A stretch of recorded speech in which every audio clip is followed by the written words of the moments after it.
그때 여호수아가 르우벤 사람과 갓 사람과 므낫세 반 지파를 불러서 그들에게 이르되 여호와의 종 모세가 너희에게 명령한 것을 너희가 다 지키며 또 내가 너희에게 명령한 모든 일에 너희가 내 말을 순종하여 오늘까지 날이 오래도록 너희가 너희 형제를 떠나지 아니하고 오직 너희의 하나님 여호와께서 명령하신 그 책임을 지키도다.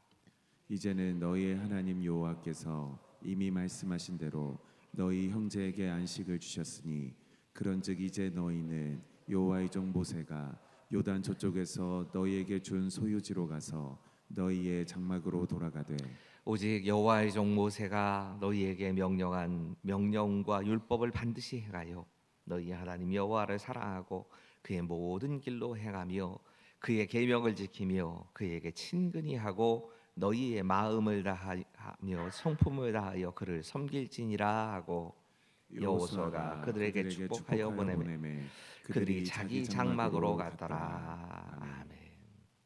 객관적으로는 전력에 있어서는 분명히 열세였던 이스라엘 민족이 가나안 땅을 차지하게 되어진 이유가 무엇일까? 사실 가장 호전적인 민족으로 불리던 게 이 당시의 가나안 민족이었는데 이들을 어떻게 정복했을까 생각해 보면 무조건 그 일본은 하나님의 은혜 때문이었습니다. 하나님의 은혜를 붙잡고 싸웠기 때문에 승리한 게 맞습니다. 하지만 그게 전부였을까 하면 그건 아닙니다.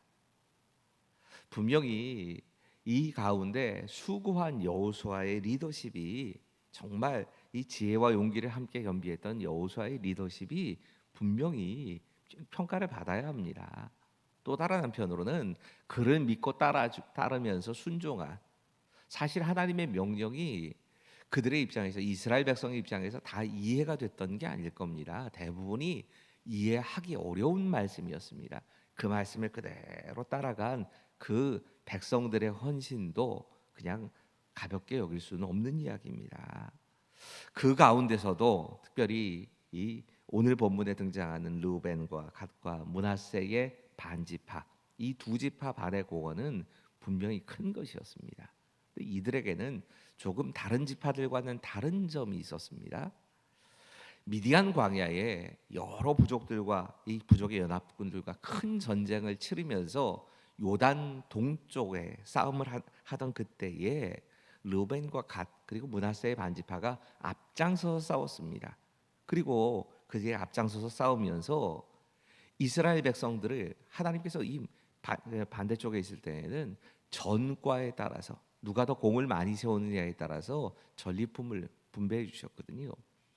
이렇게 전리품을 많이 가지게 된 지파가 이 르우벤과 갓 지파였습니다. 근데 문제가 하나 있는 겁니다. 이게 많이 얻어서 좋다고만 생각할 수 없는 문제가 생긴 겁니다. 그들이 가지고 있는 전리품 대부분이 양이나 소와 같은 가축들인 겁니다. 이 가축들을 이끌고 간다고 하는 게 이 전리품이 문제가 돼서 움직일 때마다 이동할 때마다 문제가 생긴 겁니다.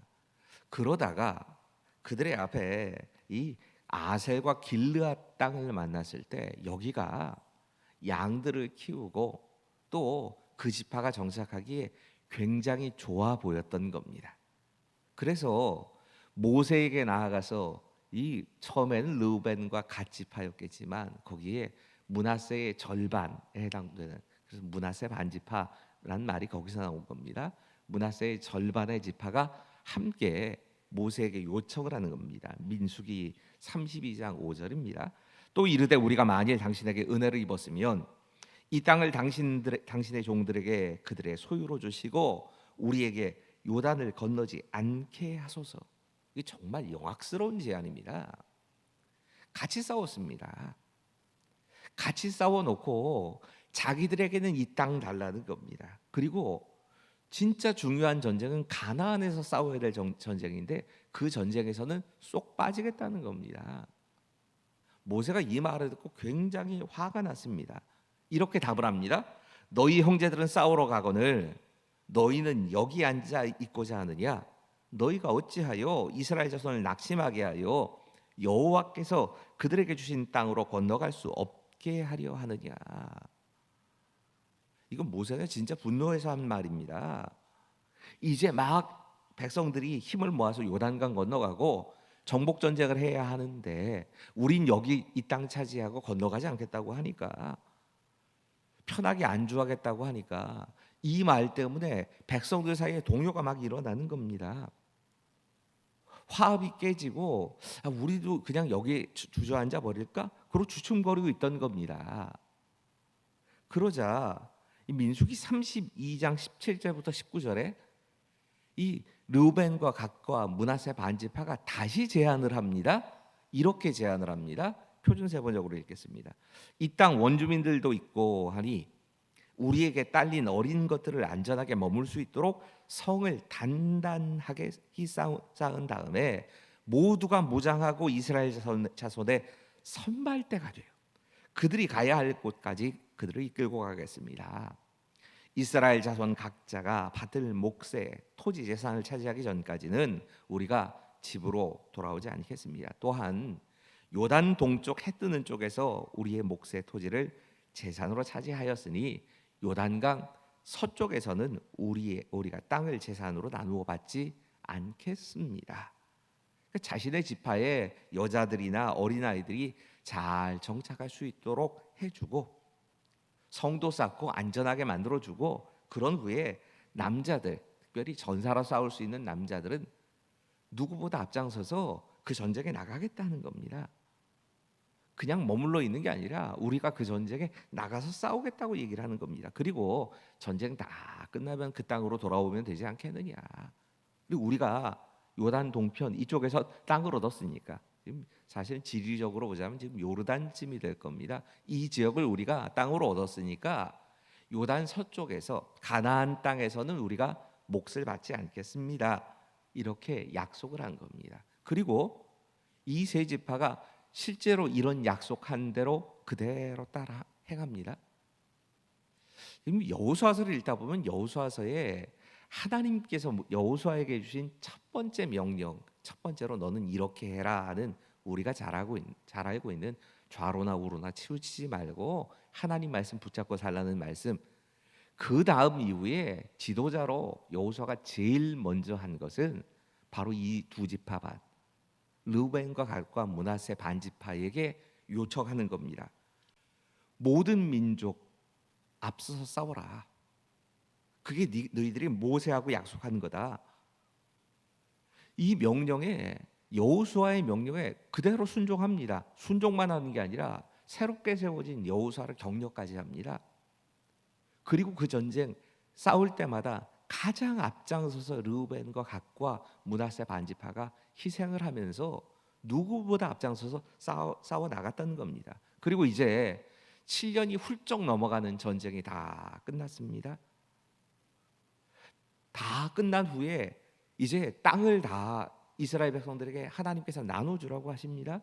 그 이야기가 지금 앞에 계속된 겁니다. 그 땅 다 나눠준 후에 마지막으로 이 땅은 분배받지 못하는 게 르우벤과 갓과 므낫세 반지파니까 이 사람들을 불러 모읍니다.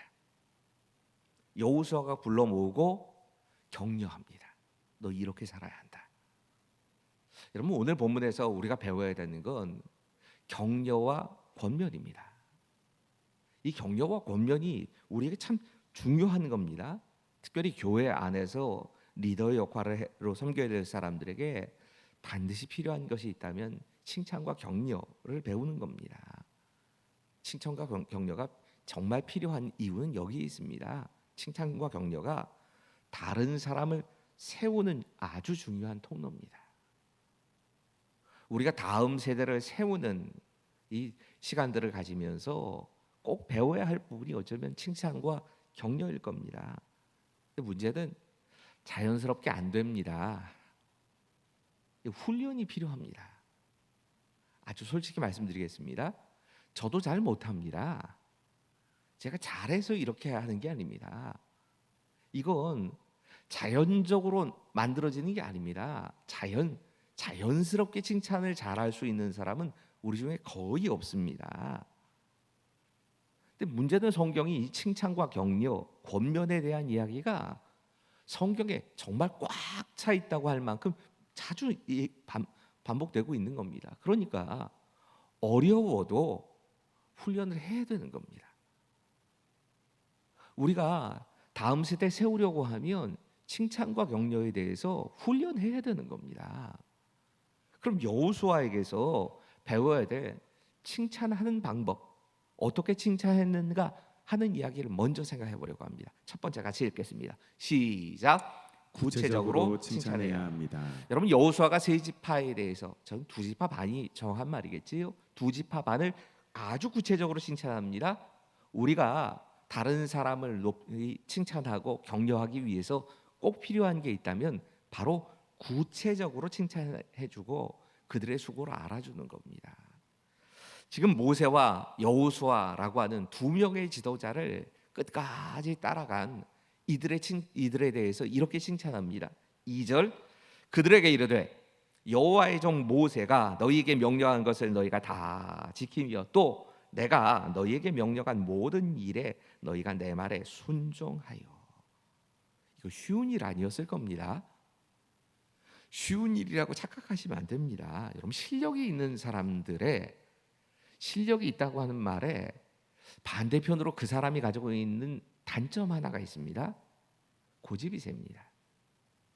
이건 양날의 검 같아서 실력이 있는 사람치고 고집이 없는 사람이 별로 없습니다.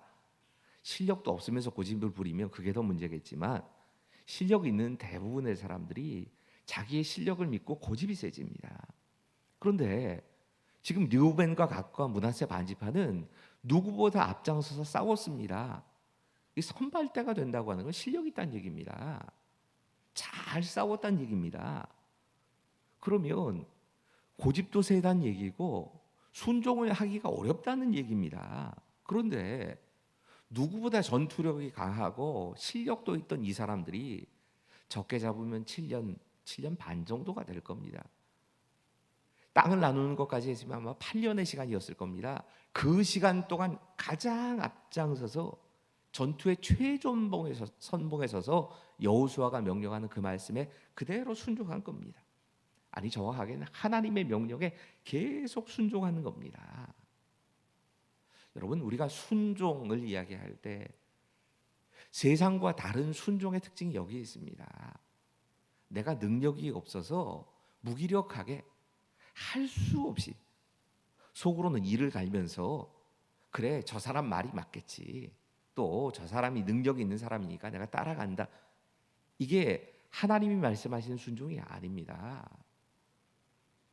나에게도 능력이 있습니다. 하지만 하나님의 뜻에 하나님이 가장 맞다 생각하고 따라가는 게 순종인 겁니다. 여호수아가 이게 보인 겁니다. 그래서 이 칭찬을 하는 겁니다. 여러분 칭찬은 구체적으로 하는 게 필요합니다. 그 사람의 입장에서 구체적으로 하는 게 칭찬의 원칙입니다. 그러려면 관심이 있어야 돼요. 관심이 없으면 그 사람에 대해서 구체적으로 칭찬 못합니다. 우리는 칭찬을 한다고 하는데 받아들이는 사람 입장에선 칭찬으로 못 받아들입니다. 누군가를 칭찬하려면 그 사람에 대해서 관심 가지고 있어야 합니다. 그리고 구체적으로 칭찬하는 겁니다. 근데 또 한 가지 여호수아에게서 보여지는 또 하나의 원리가 있습니다. 이 세 지파가 두 지파 반이죠. 이 두 지파 반이 거의 8년에 가까운 시간 동안 오랫동안 자기 자리를 지켰습니다. 이걸 칭찬합니다. 3절의 말씀 같이 읽겠습니다. 시작. 오늘까지 날이 오래도록 너희가 너희 형제를 떠나지 아니하고 오직 너희 하나님 여호와께서 명령하신 그 책임을 지키도다. 생각해 보셔야 되는 건 이 두 지파 반이 어떤 마음이었을까 하는 겁니다. 자기 부모, 자기 어린 자녀들이 요단 동쪽에 다 머물고 있습니다. 지금 전투에 나설 정도의 사람들이면 그 가운데서도 제일 젊고 힘이 있는 사람들입니다. 이 사람들이 지금 7년 반, 8년의 시간 동안 자기 가족들을 뒤에다 두고 자기 재산 다 뒤에다 두고 전쟁을 묵묵하게 다 감당한 겁니다.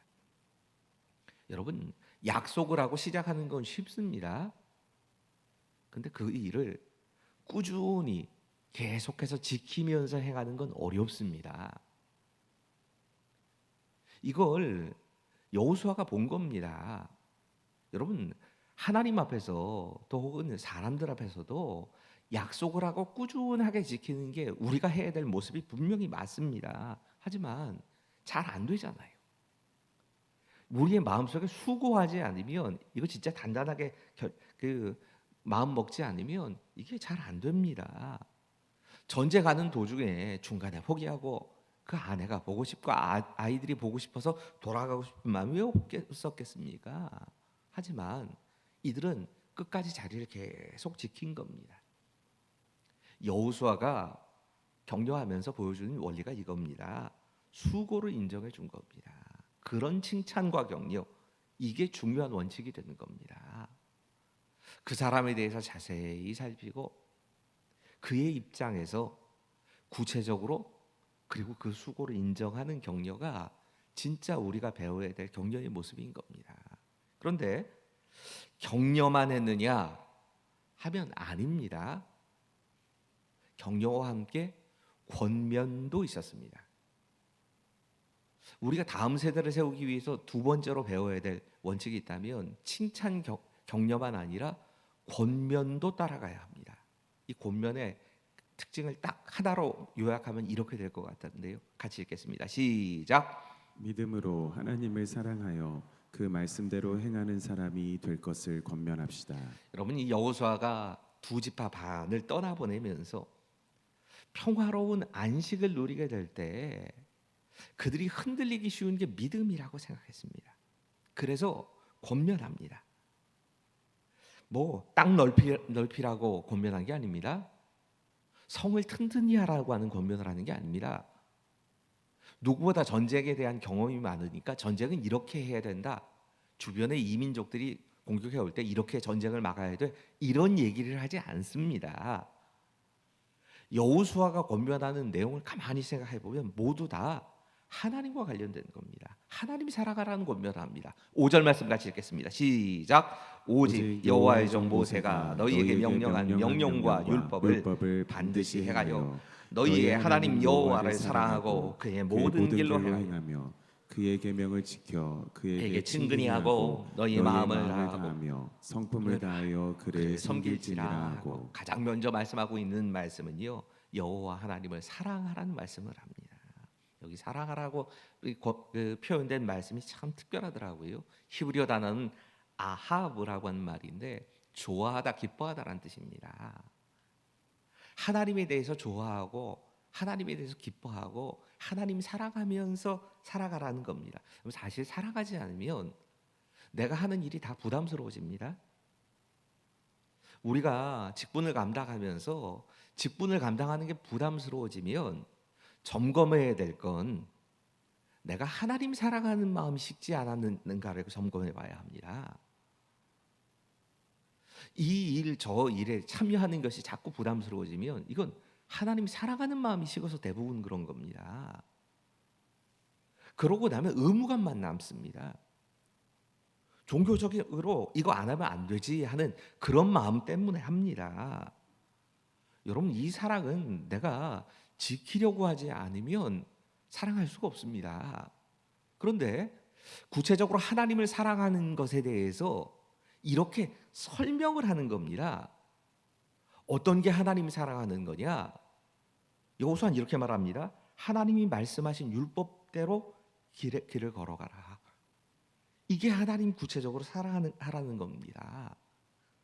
여러분, 이 두 지파 반에게 여호수아가 권면하면서 하나님이 말씀하신 그 길을 따라 걸어가라 이렇게 얘기를 합니다. 걸어가라고 하는 말의 뜻을 실제로 이 원어를 보면요, 살아가라는 얘기입니다. 하나님이 말씀하시는 대로 살아가라는 겁니다. 하나님 사랑한다라고 하는 게 구체적으로 어떻게 사는 거냐? 하나님 말씀을 따라 걸어가는 것, 하나님 말씀을 따라서 순종하면서 살아가는 거라는 겁니다. 이 말은요, 이렇게 생각하면 됩니다. 세상 사람들이 다 가는 길이 있습니다. 하지만 하나님은 원치 않으십니다. 그럼 내가 그 길 안 가는 겁니다. 세상 사람들이 다 옳다 하지만 그 길이 하나님이 아니다 하시면 안 가는 겁니다. 반대로 세상 사람들이 그렇게 살아가는 거, 그렇게 걸어가는 게 어리석다 합니다. 하지만 하나님은 그 길이 맞다고 하십니다. 걸어가는 겁니다. 여러분, 우리가 인생을 살아가면서 많은 선택의 순간을 만납니다. 그때마다 우리가 늘 기도해야 되는 게 하나님의 뜻이 무엇입니까? 하나님 원하시는 길이 무엇입니까? 이걸 제일 먼저 기도해야 합니다. 근데 많은 경우에 우리는 무엇이 우리에게 유익할까를 먼저 기도합니다. 여러분, 1번은 하나님이 원하시는 길인가 하는 겁니다. 그래야 하나님을 따라서 걸어가는 겁니다. 하나님 말씀대로 살아가는 겁니다. 오늘 본문에서 여호수아가 권면하고 있는 두 번째 말은 여호와 하나님께 친근히 나가란 말입니다. 이 친근히 나가라는 말도 참 특이합니다. 친근하다라고 하는 이 히브리어 말이요, 착 달라붙어 있어라, 꽉 붙잡아라는 뜻입니다. 있는 힘을 다해서 하나님을 쫓아가는 걸 착 달라붙어 있어라 이렇게 표현하는 겁니다. 이 달라붙어 있다고 하는 게 그냥 자연적으로 되는 게 아니라 힘을 다해야, 하나님을 정말 있는 힘을 다해서 쫓아가야 착 달라붙을 수 있다는 겁니다. 지금 이제 헤어져서 요단 동편으로 건너가는 이 세 지파에게 너희가 해야 될 건 하나님께 딱 달라붙어 있는 거야. 하나님 붙잡고 사는 거야. 그게 기본이야. 사실 오늘 이 착 달라붙어 있으라는 말을 들으면서 예전에 읽었던 글 하나가 자꾸 생각나더라고요. 한참 요트라고 하는 운동 경기가 사람들에게 많이 알려질 때 그 요트가 과학적으로 어떻게 이 바다에 떠다니는가 하는 그 원리를 이야기해 주시는 과학자가 나와서 그 원리 이야기해 주시는 걸 봤던 기억이 납니다. 사실은 위에 보면요, 이거 막 보동 흔들리는 게 아닙니다. 이 요트가 안 뒤집어지는 게 참 신기하다는 생각을 했는데, 그렇게 하기 위해서 요트를 바닥 아래쪽에다가 무거운 걸 잔뜩 실어 놓는답니다. 우리가 보기에는 겉에 요트 그러면 그 위에 있는 바람을 막고, 뭐 1인 요트 같은 게 더 그러고, 또 요트라고 하는 게 굉장히 호화스럽고 위에가 참 아름답게 보이는데, 사실 그 요트를 지탱하는 진짜 힘은 아래에 있답니다. 이걸 바닥짐이라고 부른다는 그 글을 쓴 걸 봤습니다. 이 바닥짐의 무게가 그게 얼마나 튼튼하게 딱 아래에 가라앉아 있느냐가 요트를 뒤집어지지 않고 계속 바다에 항해하게 하는 힘이랍니다. 생각해 보면 딱 달라붙어 있다는 게 그겁니다.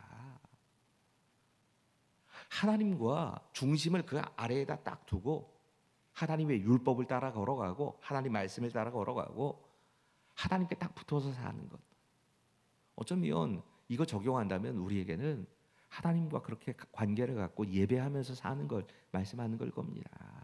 마지막입니다. 세 번째 권면입니다. 함께 해주세요. 시작. 마음을 마음을 다해서 다해서. 하나님을 섬겨라. 여러분, 이 섬기라는 말의 진짜 뜻은 종의 신분으로 섬기라는 말입니다.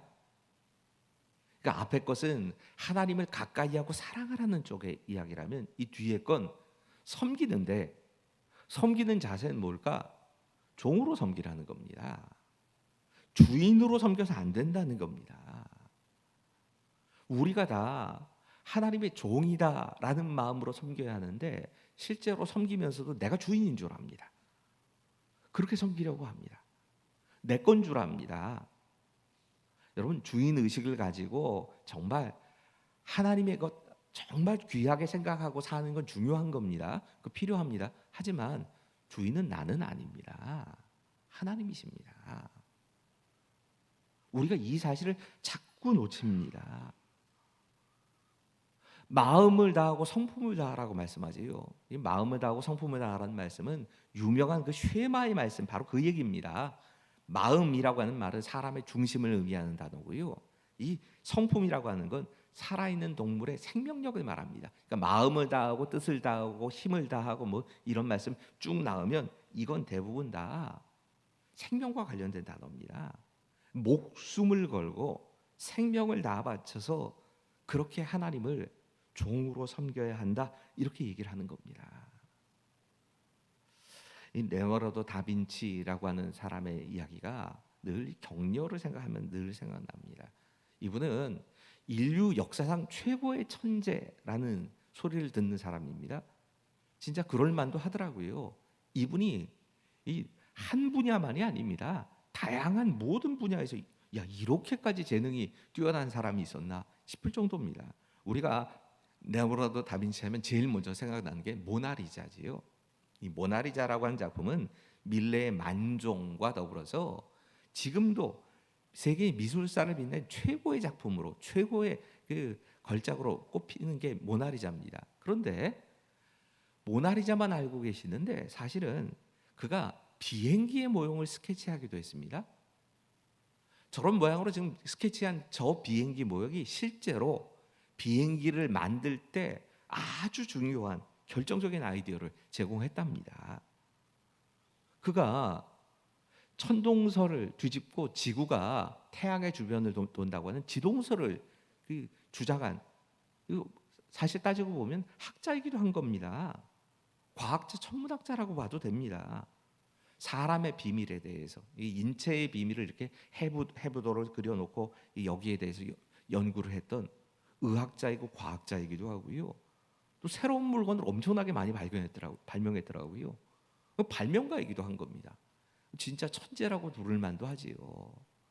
근데 이 천재라고 하는 레오나르도 다빈치가 어린 시절에는 그러지 않았답니다. 어린 시절에 주변에서 왕따를 당했던 겁니다. 이 친구들이 다빈치는 엄마가 없이 어머니가 없이 자란 아이였기 때문에 그걸 가지고 계속 놀렸답니다. 그래서 어린 다빈치는 집 밖으로 나갈 생각을 안 했답니다. 늘 집 안에만 있고 또 그 천재적인 재능을 가지고 사람들이 보는 앞에서는 아무것도 못하는 그런 아이였답니다. 근데 이 아이를 변화시켜준 자기가 스스로 얘기하는 겁니다. 나를 변화시켜준 제일 큰 힘은 자기를 맡아서 키워주셨던 할머니였다는 겁니다. 할머니는 그렇게 똑똑한 분이 아니셨어요. 근데 할머니가 단 한 가지를 늘 하시는데 집을 나서고 집에 들어올 때마다 그 귀에다 대고 똑같이 한마디 말을 해줬답니다. 넌 뭐든지 할 수 있어. 난 너를 믿는다. 이 말만 계속 반복해서 하셨고 유언도 이 말씀이셨답니다. 돌아가실 때까지 다빈치에게 마지막으로 남겨준 말이 넌 뭐든지 할 수 있어. 난 정말 널 믿어. 이 말이 천재 다빈치를 키워낸 힘이라고 얘기를 하는 겁니다. 여러분 생각해 보면 이걸 우리가 배워야 합니다. 우리가 다음 세대를 세우는 일을 감당하겠다 하면 우리의 마음속에 꼭 필요한 게 있다면 한편으로는 격려고 한편으로는 권면인 겁니다. 격려를 오늘 본문이 이야기하는 건 구체적으로 그들의 입장에서 수고를 인정해 주는 게 격려라고 말씀하신 겁니다. 이게 격려의 한편의 모습입니다. 또 한편으로 권면이 필요합니다. 하나님 말씀을 가까이 하고 하나님 사랑하면서 가까이 하고 살라고, 하나님을 주인으로 모시고 충성되게 살라고. 여러분 이 권면이 진짜 힘이 있으려면 내가 그렇게 살아야 합니다. 우리 자녀들이 우리 모습 다 보고 있어요. 그러니까 우리의 삶이 진짜 그렇게 될 때 그 권면이 우리의 자녀들에게도 영향을 미치고 살게 됩니다. 오늘 다음 세대를 세우기 위해서 우리가 기도회로 모였다면 이 성경의 원리가 우리 안에 훈련이 되기를 위해서도 기도하십시오. 이따 기도회 하시면서 개인적인 기도하실 때에 이 내용 갖고도 같이 기도하시면서 하나님, 내가 격려의 사람으로 훈련되게 해주십시오. 바르게 하나님 앞에서 권면하며 살 수 있도록 우리 안에 역사해 주옵소서. 기도하시고요. 자, 우리 원하고 바라고 기도합니다. 같이 찬양하시고 우리 중고등부 부장님께서 기도에 인도하시겠습니다.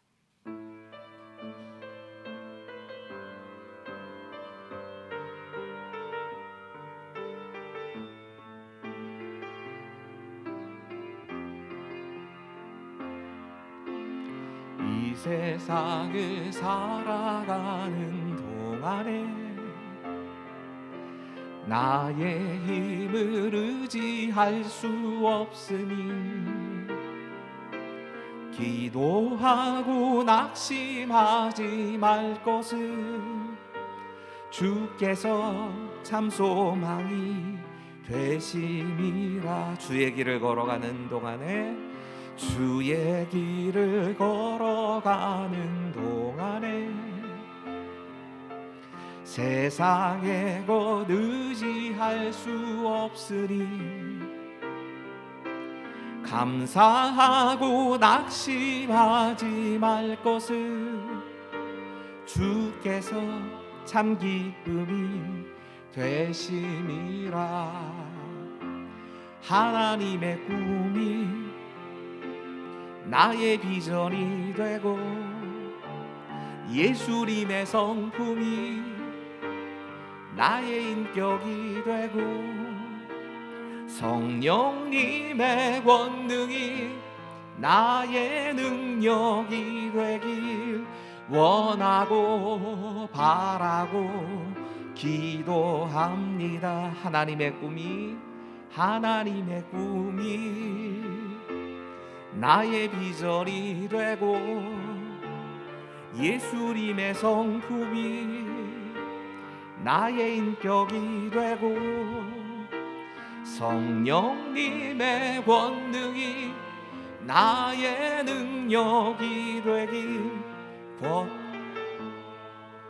원하고 기도합니다. 네, 중고등부를 섬기고 있는 이진우 집사입니다. 저희 중고등부는 저를 포함해서 12명의 선생님들이 수고하고 계십니다. 아이들에 대한 기대와 간절함을 가지고 섬기고 있습니다. 오늘은 중고등부 에바다 학생의 기도 제목은 에스겔서 36장 22절에서 28절 말씀 붙잡고 기도하기를 원합니다. 하나님을 위해서 아이들에게 새 영을, 머릿속에 새 마음을 주셔서 이 아이들의 마음이 굳은 마음들이 제거되고 부드러운 마음을 달라고 기도해 주셨으면 좋겠습니다. 그러한 가운데 하나님을 더 알아가는 우리 중고등부 아이들이 되기를 원하고, 그 가운데 하나님을 더 사랑하는 우리 중고등부 되기를 원하고, 언제나 아이들의 입술이 하나님을 사랑한다고 고백할 수 있는 중고등부 해달라고 기도해 주시기 바랍니다. 아이들의 이름을, 사실은 기도 제목이 중요한 게 아니라 아이들의 이름을 사실은 올리고 싶었습니다.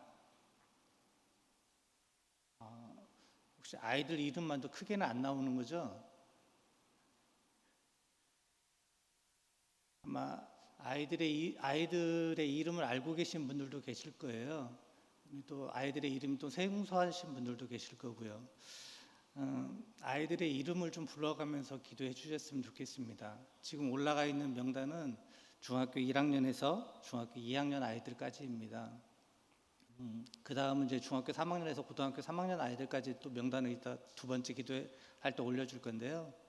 가능하시다면 아이들의 이름이 보이는 분들은 아이들의 이름을 불러가면서 올려준 기도 제목 가지고 기도해 주시면 좋겠습니다. 기도해 가시겠습니다.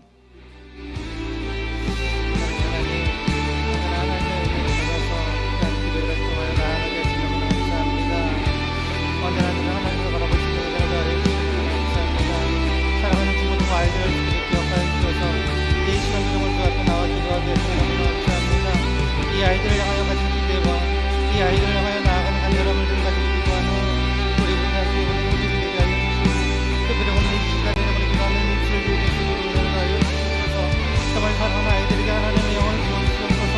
오직 하나님을 위하여 이 아이들에게 정말 하나님의 영을 부어주시고, 이 아이들에게 정말 새로운 마음을 주시고, 이 아이들의 마음, 굳은 마음들을 제하여 주셔서 이 아이들이 부드러운 마음 가운데 하나님의 말씀을 주신 아이들에게 하여 주셔서 늘 하나님의 말씀 가운데 있는 아이들에게 하여 주시고, 하나님을 더욱더 정말 알아가는 아이들에게 하여 주시고, 하나님을 알아가는 만큼 하나님을 사랑하시는 아이들에게 하여 주시고, 하나님을 사랑하는 만큼 하나님을 향하여 나아가시는 우리 아이들에게 하여 주셔서 오직 믿음으로 말미암아 선덕하겠사오니 우리 사랑하는 아이들이 이 세대에 정말 믿음을 가지고 살아가게 하여 주시고, 언제나 그 믿음 가운데 하나님을 사랑한다고 고백할 수 있는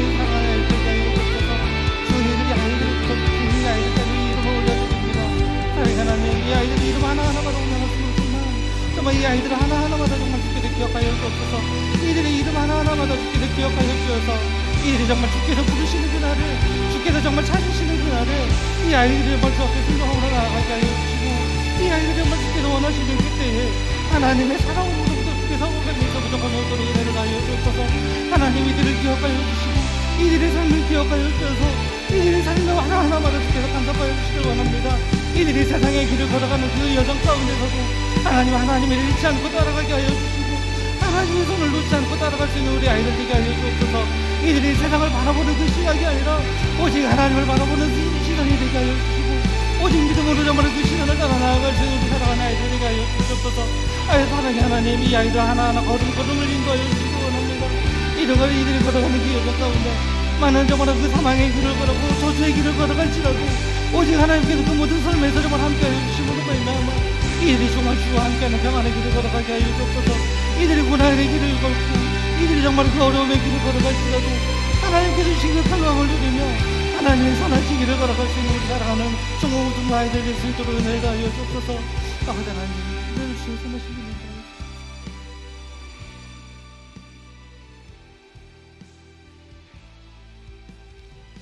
두 번째 기도 제목은 우리 선생님들은 늘 아이들을 향한 기대를 가지고 살아가는 것 같습니다. 아이들을 향한 또 간절함도 가지고 우리 선생님들은 수고하고 있는 것 같습니다. 저 스스로 좀 생각해 봤습니다. 저는 좀 부끄럽지만 나는 얼마나 이 아이들을 향하여 기대를 갖고 기도하고 있나, 이 아이들을 향하여 얼마나 간절함을 가지고 기도하고 있나라고 저 스스로를 좀 확인해 봤습니다. 우리 아이들이 하나님에 대한 기대, 하나님께서 주시는 그 비전을 발견하는 아이들이 됐으면 좋겠습니다. 나의 삶의 주인이 하나님이심을 인정하는 우리 중고등부가 될 수 있도록 기도해 주셨으면 좋겠습니다. 그래서 이렇게 믿음으로 잘 성장하는 우리 아이들이 세상과 똑같은 아이들이 아니라 세상에서 하나님의 거룩한 영향력을 나타낼 수 있는 우리 중고등부 아이들로서 성장할 수 있도록 기도해 주셨으면 좋겠습니다. 지금 보여지는 명단은 중3에서부터 고3까지의 아이들입니다. 가능하시다면 이 아이들 하나하나마다 이름 불러가면서 좀 기도했으면 좋겠습니다. 특별히 이제 고3 아이들 같은 경우는 조성경이라는 친구가 지금 우리 중고등부 학생회 회장으로 섬기고 있고요. 그 다음에 한영빈이라는 친구가 있고요. 이준교라는 친구가 있습니다. 고3 3명이 있습니다. 많은 공부도 해야 되지만 그래도 꼬박꼬박 하나님을 찾기 위해서 귀한 예배의 자리에 참석하고 있고 열심히 교회 안에서 봉사하고 있습니다.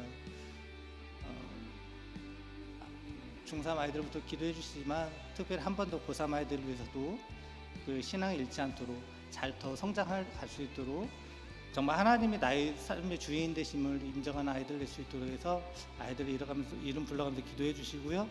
갖고 오신 기도 제목 가지고 개인 기도 제목 기도하시고 돌아가시면 되겠습니다. 기도하시겠습니다. 하나님, 너무 감사합니다. 아이들을 향하여 기대하는 마음으로 간절한 마음으로 기도하게 하시고